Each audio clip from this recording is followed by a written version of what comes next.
Tama ang guhit ng balat sa akin. Lahat ay ipagsapalaran. Sa mga at talagang pinagulan. Kaya ng magic ng saga.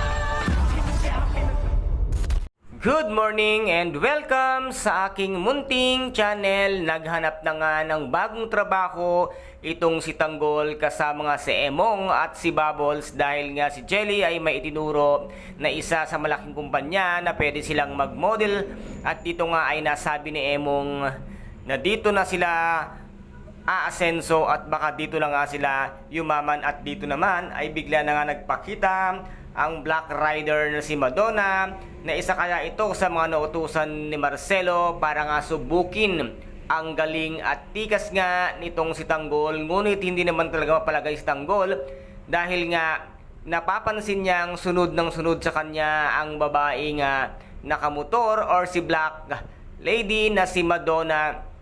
At dito nga ay nagkaengkwentro silang dalawa at laking gulat nga nitong si Tanggol nang matanggal niya ang maskara at tumambad sa kanya ang malaanghel na mukha ng isang babae. At ano kaya ngayon ang gagawin ni Tanggol? Tuluyan niya kayang kitilin ang buhay nitong si Madonna dahil nga umaaligid sa kanya at para malaman niya kung sino ang naguutos para nga sundan or kalabanin ang isang Tanggol, Montenegro. At ngayon naman ay magkakatagpo-tagpo na itong si Rigor kasama nga itong si Ramon at si Tanggol. At dito na nga magkakaharap muli ang tunay na mag-amang si Ramon at ito ngang si Tanggol.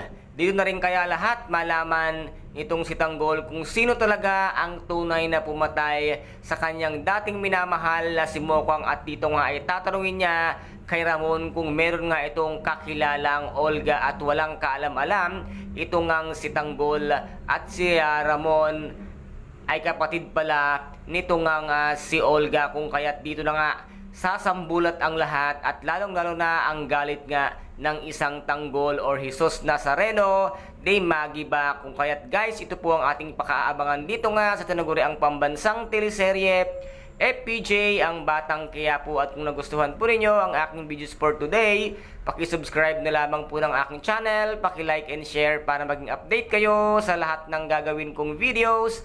Maraming salamat po, ingat, God bless and bye-bye!